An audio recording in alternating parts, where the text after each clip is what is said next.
So for the continuation of our lesson last evening, yesterday, again, this is compound interest, and allow me to define and give you the definition of compound interest. It is actually the accumulation of interest to the principal or principal amount of borrowed money or deposits, which as a process of earning interest on interest. Ibig sabihin, yung principal kumita na, in the long run, after na kumita na yung principal plus yung kita, muling tutubo yan. Mag-a-accumulate yan ng paulit-ulit. Depende kung ilang period ang inaasahan natin na magkakaroon ng profit or interest ang principal. So ganyan na compound interest. Unlike sa simple interest, one time lang na lalago yung pera, yung principal, one time lang siyang patutubuin. Pero dito, paulit-ulit. Habang tumatagal yung period, mas marami yung times na muling kikita yung principal sa isang transaction. Now, it is actually the result of reinvesting interest rather than paying out, so that interest in the next period is then earned on the capital sum plus previously accumulated interest. Halimbawa, ito yung principal natin, 5,000. Let us say 1 year yung transaction at quarterly yung condition na ginamit natin. Sa loob ng isang taon, meron tayong 4 na periods. Sa unang period, mayroong calculation ng interest. I is equals to PRT. So let us say 3% yan and then 5,000 within 1 year. So ang gagawin lang natin is patutubuin yung salapi o yung principal sa unang period or first quarter. After ng first quarter, yung kita plus yung principal, yun na ang magiging bagong principal amount natin.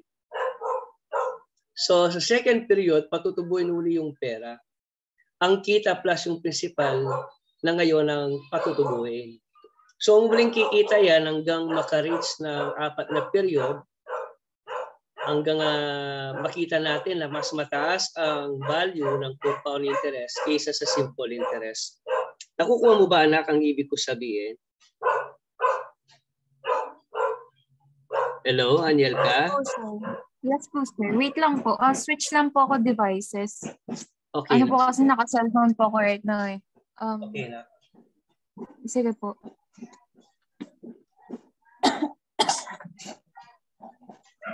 Let in na lang po yung isa.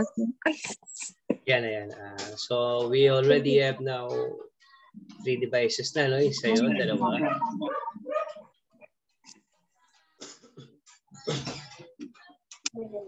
Okay na po, sir. Hello po.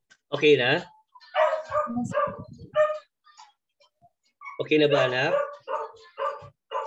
Yes po, sir. Okay na po. Okay, so let us proceed.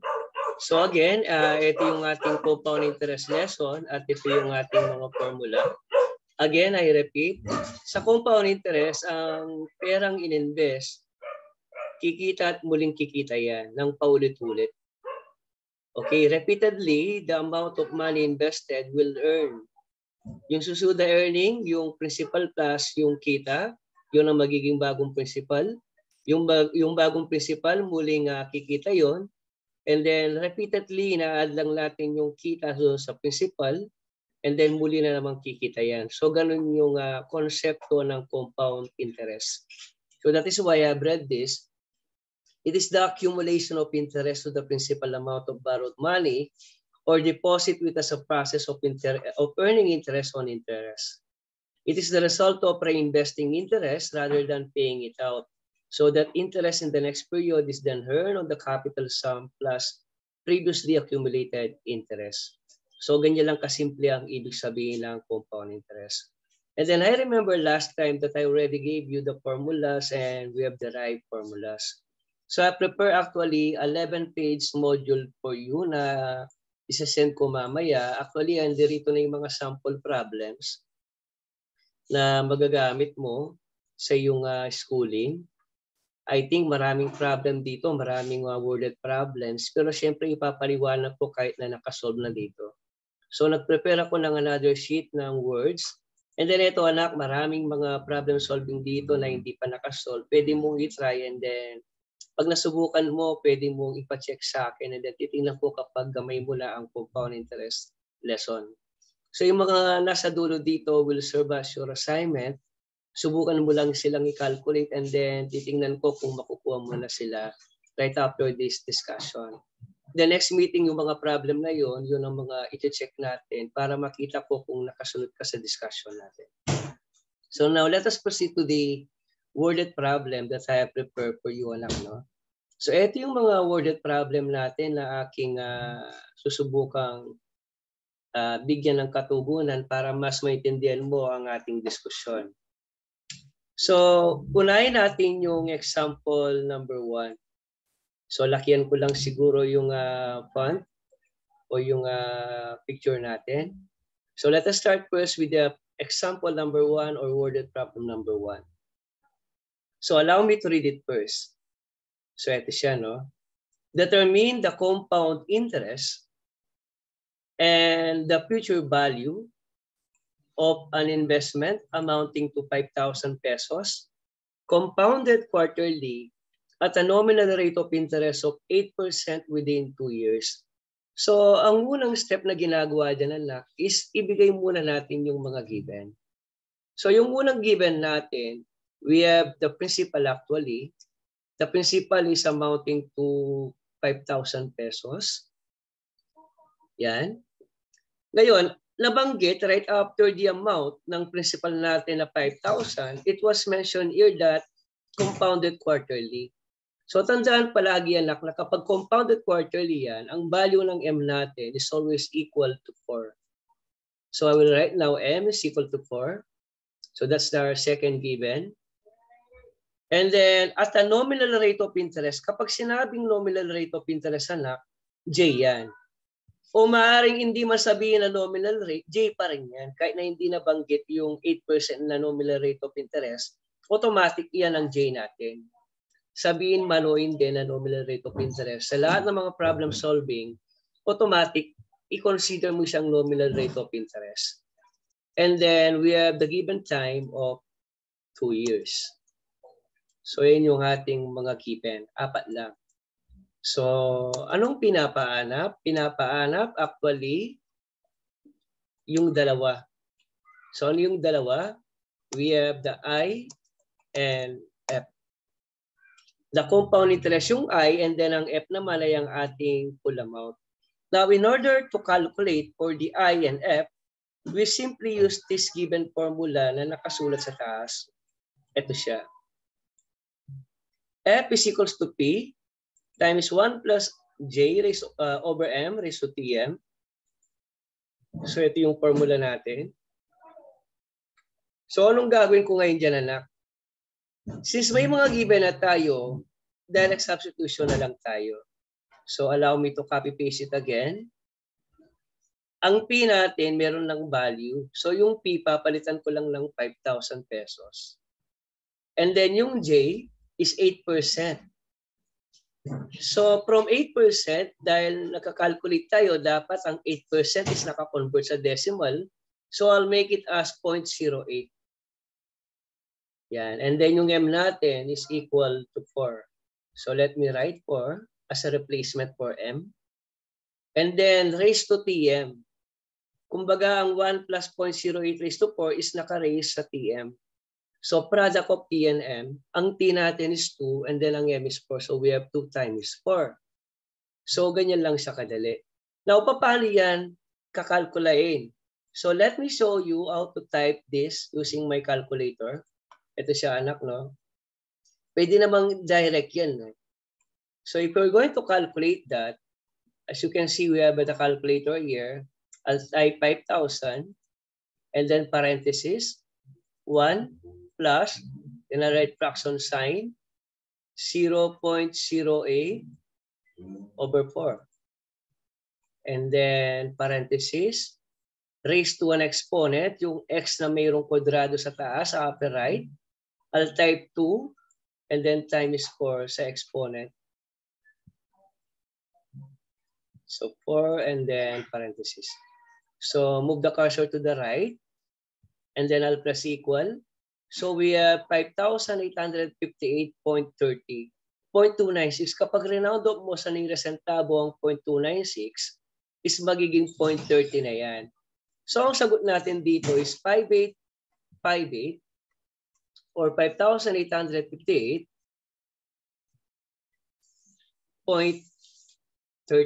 pesos. So yun yung ating compound amount F or the full amount F. So let me see again. So tama siya. Ngayon, nasolve na natin ang F. Pinapaalak ngayon ng I. Like what I mentioned last time, the value for I is simply equal to F minus P or the difference of the full amount and the principal. Since may full amount na tayo, madali na lang kalkulain ang value ng I, which is actually our compound amount.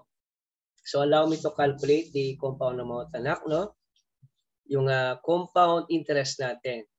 So ito yung compound amount natin, yung naka-yellow na mark. Yan siya.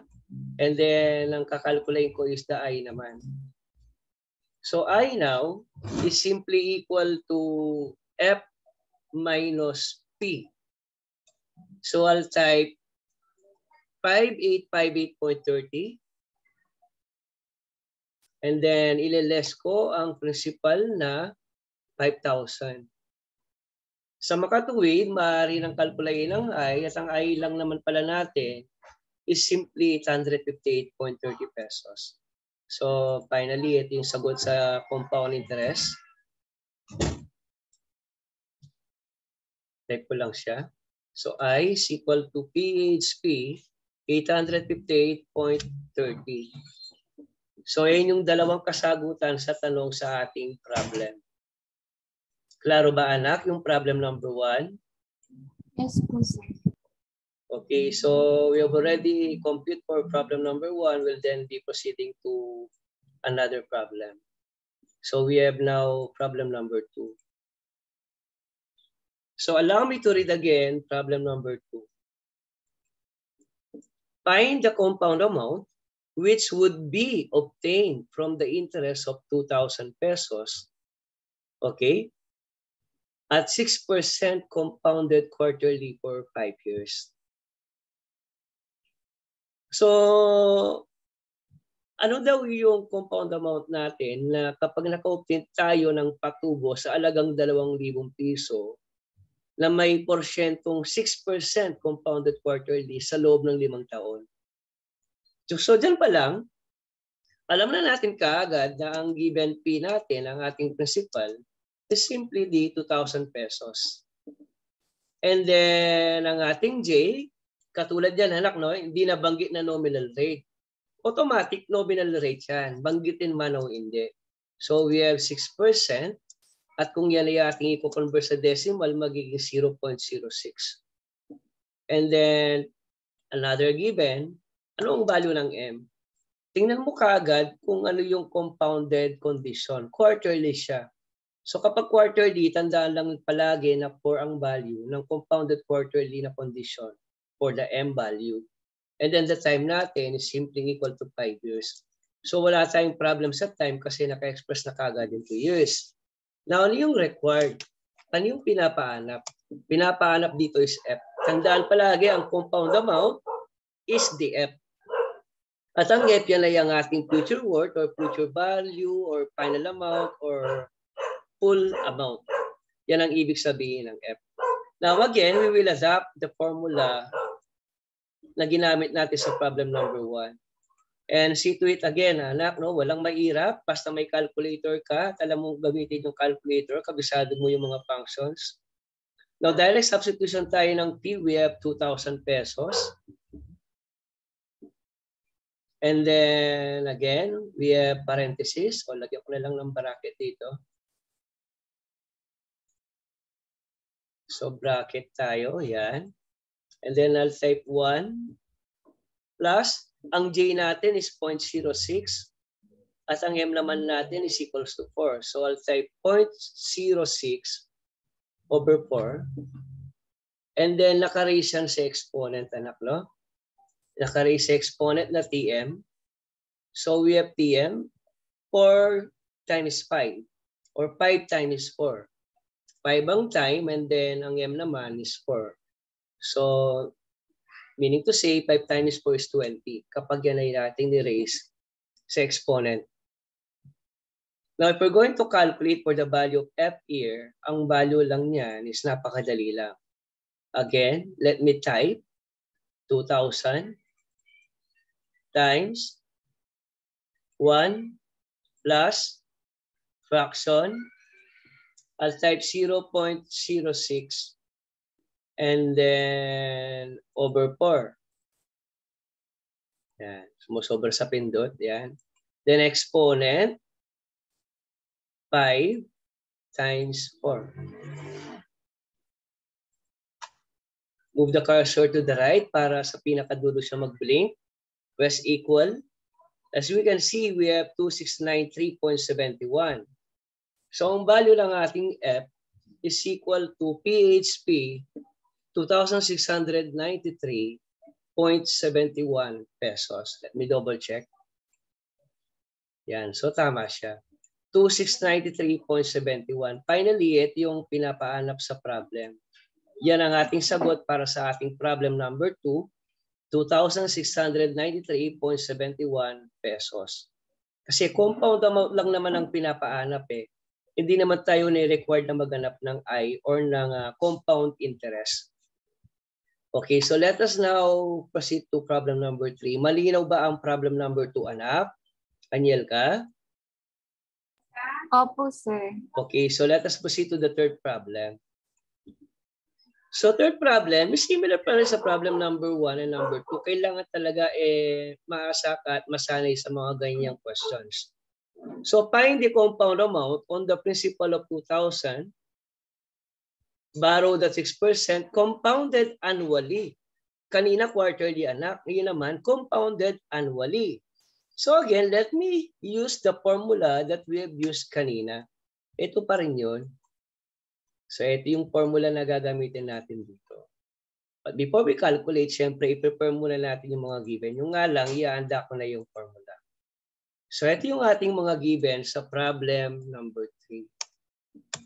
Una, syempre ang principal natin na nagkakalaga ng 2,000 piso. And then ang J natin, automatic J yan, 6%. Sabihin man o hindi na J, J pa rin yan. So 0.06. Kapag yan ay ating lamang kinonvert sa decimal. Tandaan, kapag naka-percent, convert lang sa decimal by dividing it by 100. Or moving the decimal point twice from right to left. Saan manggagaling yung points? After ng number na 6, nandito automatic yung imaginary point. And then iatas lang natin ang dalawang movement papunta ng left. Kaya naging 0.06 ang decimal natin. And then also, ang given, compounded quarterly, annually. Compounded annually. Kapag sinabing compounded annually, ang value ng M is simply 1.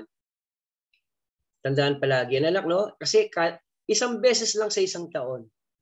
Yun ang ibig sabihin ng compounded annually. So ibig sabihin, yung pera na ininvest, isang beses lang makakaranas ng period na patutubuin. Sa loob ng isang taon. At dahil sa talong taon yan, 3 periods. Una sa first year, pangalawa sa second year, and then pangatlo sa third year. Kung babalikan ko yung problem number 2 kanina, anak, no? Pansinin mo, compounded quarterly for 5 years. Di ba ang 5 times 4 is 20? Sa loob ng isang taon, 4 na beses makakaranas ng pagpapatubo ang salapi. Kaya lang 5 taon yan. Kaya 4 times 5 is 20.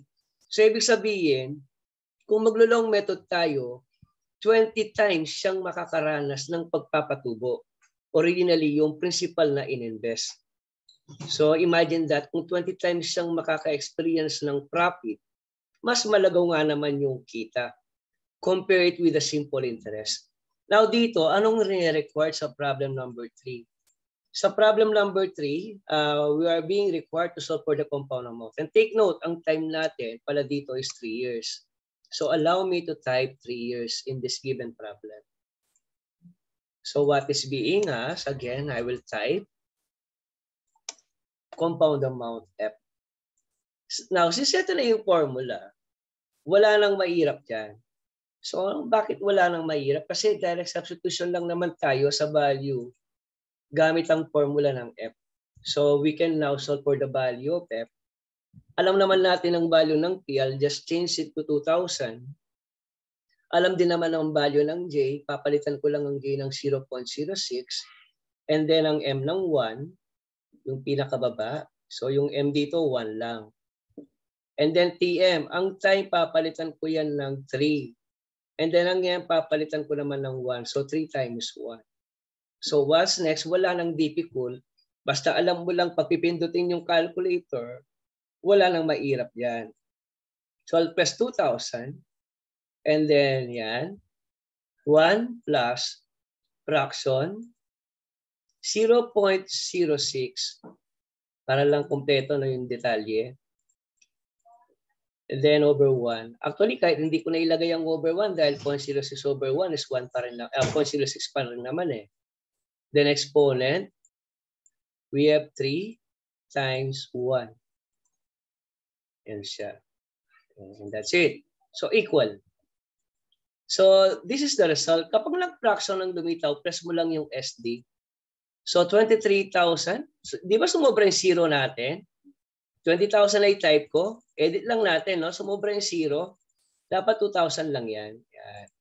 So again, press ko yung equal. So the result is 2,382.03 pesos. So yan ang naging proceeds ng amount. Ng 2,000, ang ibig sabihin sa loob ng 3 taon kapag compounded annually ay magiging 2,382 pesos na and 3 centavos. So kumita siya ng 300 plus. So ang sagot, ito siya, 2382.03. Let me see kung tama ba na i-type ko. Yan, and that's it. So ito yung ating panalanswer dito sa problem na yan. Now, I have to show you something, anak. I have to show you something about this, what do we say, compound interest. Okay, tingnan mo lang anak ang gagawin ko. Ito yung mabilis na paraan. Halimbawa, binigyan kayo ng problem. Binigay na kagad yung mga given and then series of compound interest calculation yung mga yan. So kapag inaanak mo is F, okay anak, no? Kapag ang inaanak mo is F, look at the way I'm going to do it. Instead of typing it as F, I'll type capital X. And then yung P, papalitan ko na ng capital A. And then I'll type bracket.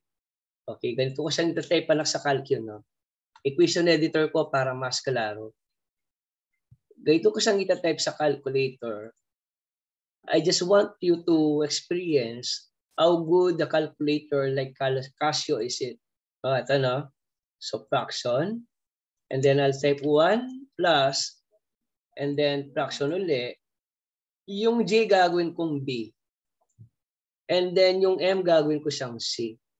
So 1 plus J over M. Okay. So ibig sabihin ang M natin is C. So pagdating sa time, okay, sa pinakalabas, lalagyan ko ng exponent ang 1 plus BC. So lagyan ko ito ng exponent. No? Practicein mo ito sa calculus, anak. Maalaga to. Napaka-importante. Para ma-practice mo yung usefulness ng technology natin. So ito siya, no? TM. Yung T, gagawin ko siyang capital D. And then yung M, siya naman ang magiging capital C. So tandaan, ang A yan ang principal, ang B yan ang nominal rate, ang C naman ay ang condition at ang D naman ay ang time. Now look at it, anak. I'm going to type this. I'll be typing this. Yan. Gamit ang calculator. Now look at the calculator kung ta-type ko yan. Press, I'll type alpha X, alpha calc, and then alpha A, I'll type the parenthesis symbol and then 1 plus fraction. I'll type alpha b sa taas. Sa ilalim naman o denominator is alpha c. And then move the cursor to the right, close. Importante ito kapag serye ang mga kinakalculate natin, sunod-sunod. So yung alpha d, tatype ko rin, and then nakamultiply ang time natin sa m, which is alpha c. Yan. Pag na-type mo na yan, anak, wala ka lang ibang gagawin, kundi ang sagutin ang itinatanong ng calculator. So tandaan, anak, no? Ang P, ito rin yung A. Lagay ko lang, no? A. Ang J, ito rin yung B. Ang M, ito yung C. Ang time, ito yung D. Okay, so kalkulain ko gamit ang discarding yan, anak. Okay, this is number 3 problem. So let me show you. Dahil na-type ko na yan, wala akong ibang pipindutin, anak, kundi ang calc. Pipindutin ko yung calc na yan.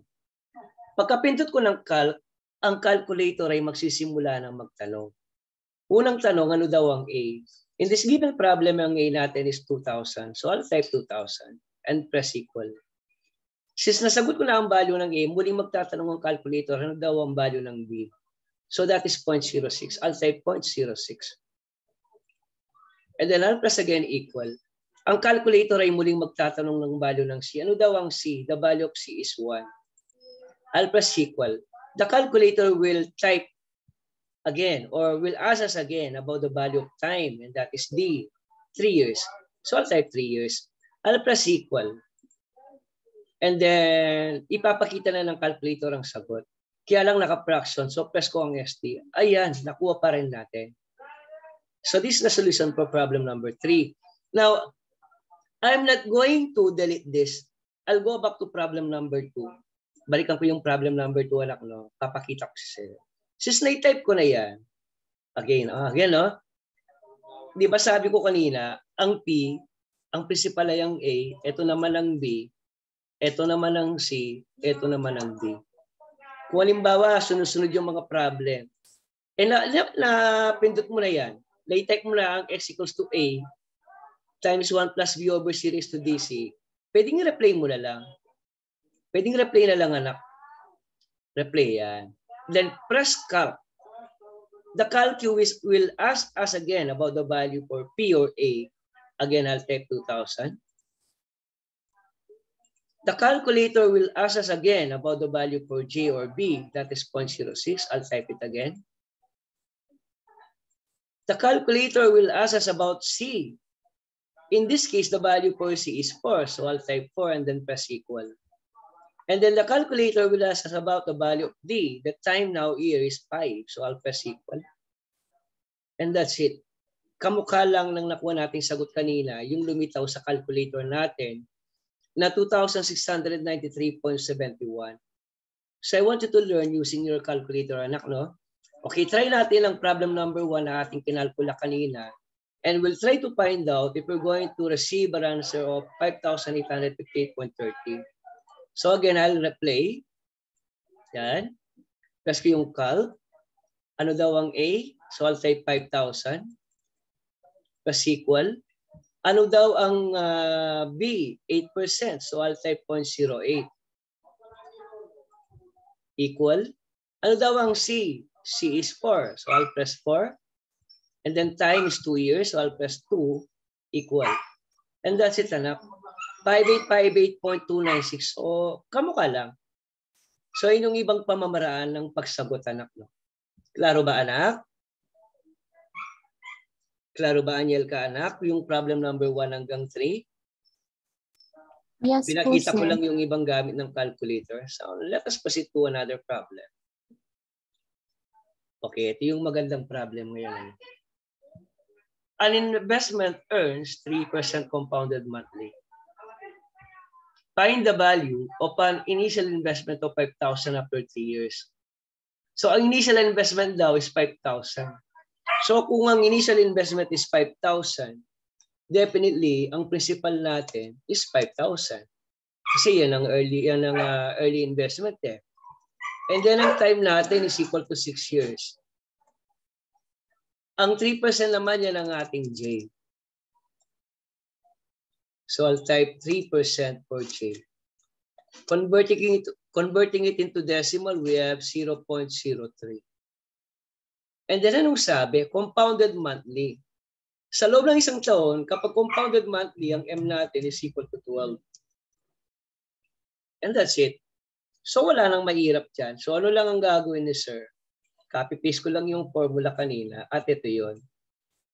Kasi F naman lang ipinapaanap eh. So ang required pa rin dito anak, required, nagkataon lang na magkakaparehas ang mga problem, magkakaiba lang ng condition. Required F, pinapaanap dyan. Now, in order to calculate for F, we will adopt this formula.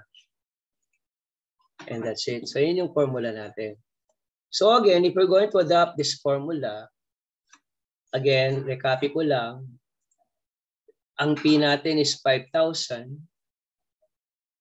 Ang J natin is 0.03. Automatic J yan. Sabihin man o hindi na J, J pa rin yan. Ang M natin is 12. So I'll change M to 12. And then ang time is equals to 6.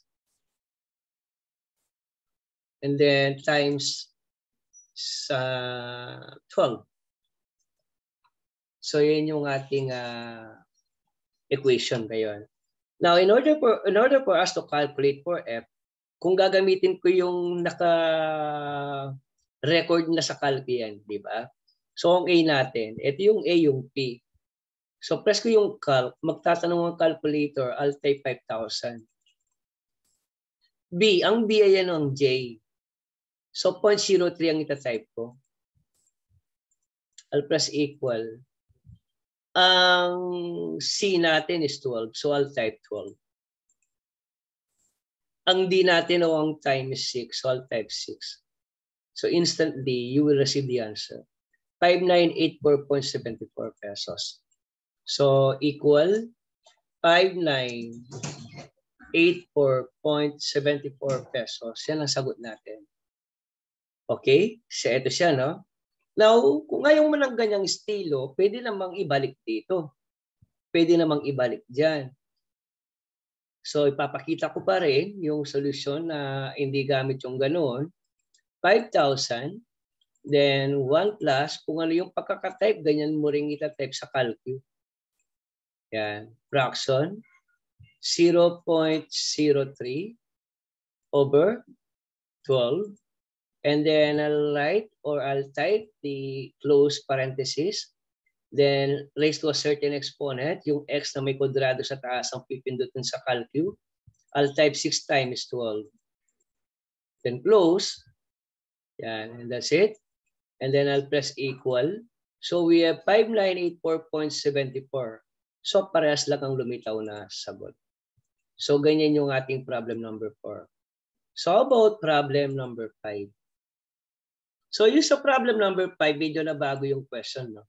Tinatanong dito yung time. How many years will it take for an investment to double in value if it earns 5% compounded annually? So ganito yung mga given dyan, anak.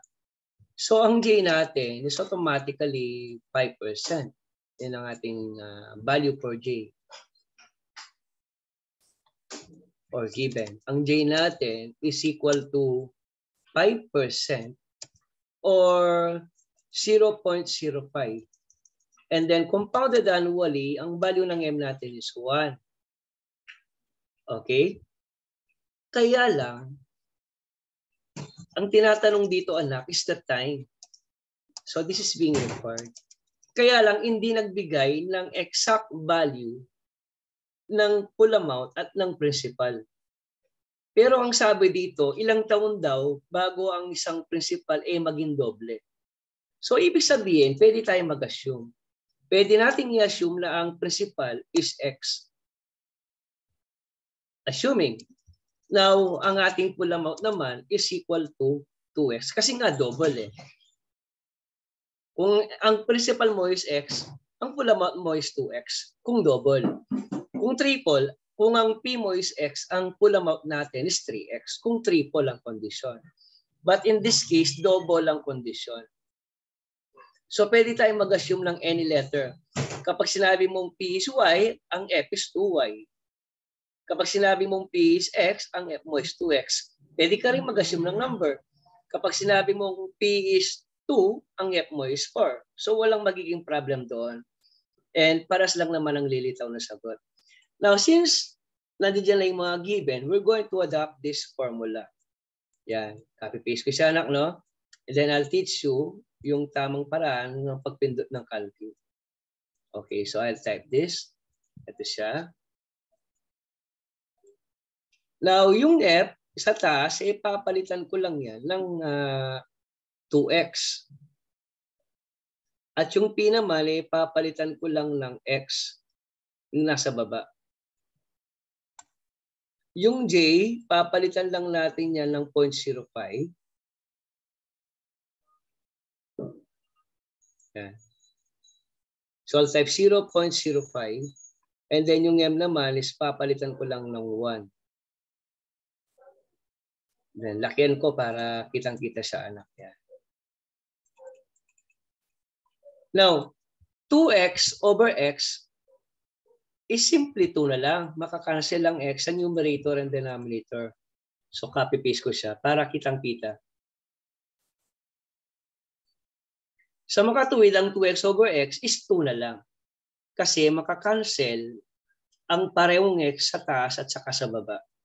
So 2 divided by 1 is simply 2. Ang m natin is 1. Hindi ko siya na-type. Ano? Ito, m. Ito, yung m dito hindi ko napalitan. 1 yan. And even this one is also 1. Kasi may value naman ang m na. Now, pwede na natin kalkulain gamit yan. So kung paano yung pagkakatype, ganun din ang itatype sa calculator. So I'll just press the fraction symbol and then log 2 close over 1 times log and then parenthesis. May parenthesis kagad, fraction. I'll type 0.05 sa taas and then sa ilalim naman is 1.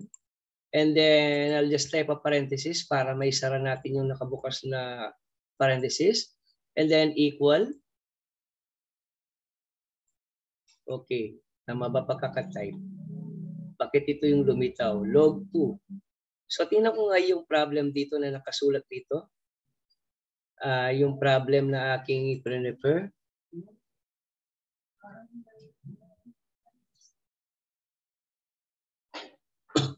Actually, that was already computed na eh.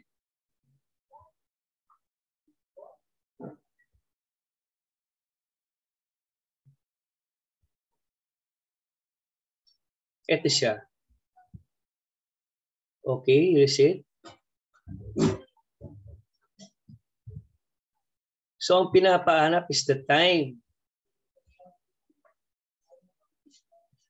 Okay, parang yung formula yata natin ang hindi tama pagkakatype. Tingnan ko nga.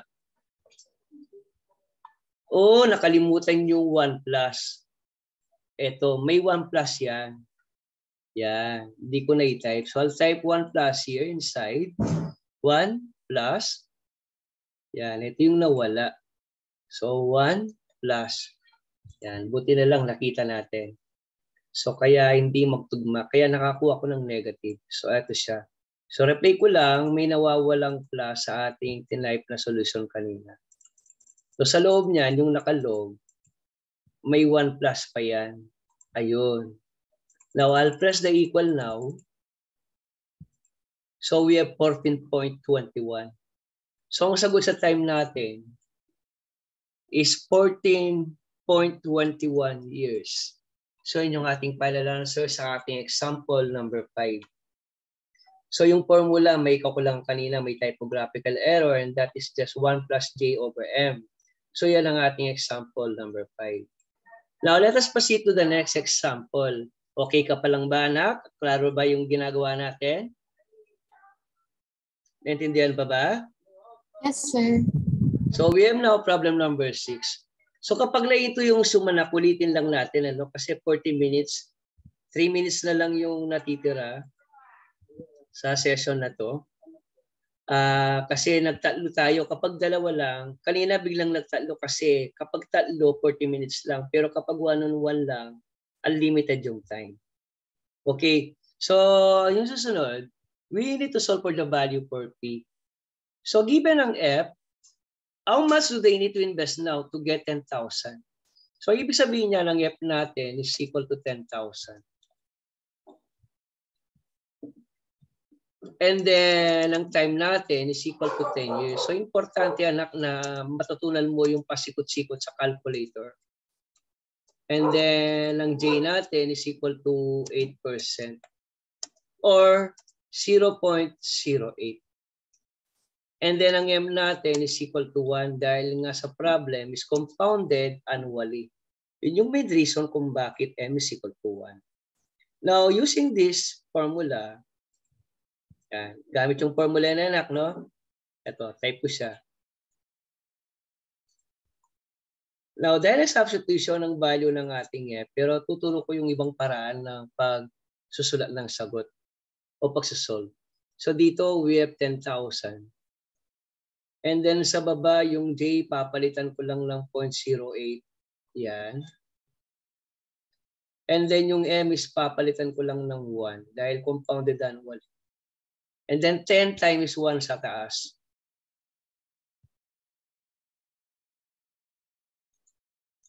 And then sa calcu, madali na lang yan. So ganito lang sa calcu yan anak. I'll show you. At first, I'm going to type fraction and then 10,000 sa taas. Ibaba ko yung cursor. I'll just press parenthesis 1 plus fraction 0.08 over 1. And then, yan, close, raise to exponent of 10 times 1. So, 10 times 1. And then, move the cursor to the right para doon mag-blink and then I'll press equal. You will see we have 4,631. 4,631 point, ilan yung point natin? 0.93 pesos. So yan ang ating final answer. Now, may iba pang paraan sa pagkakalkula niya anak. What if kung na-mental block ka during the exam, halimbawa actual yan. Face-to-face na tayo. So bawal lang open notes. Kaya lang, nakalimutan mo yung formula na yan. Pero natatandaan mo pa yung isang formula. Yung main formula natin, tandaan na kapag alam mo yan,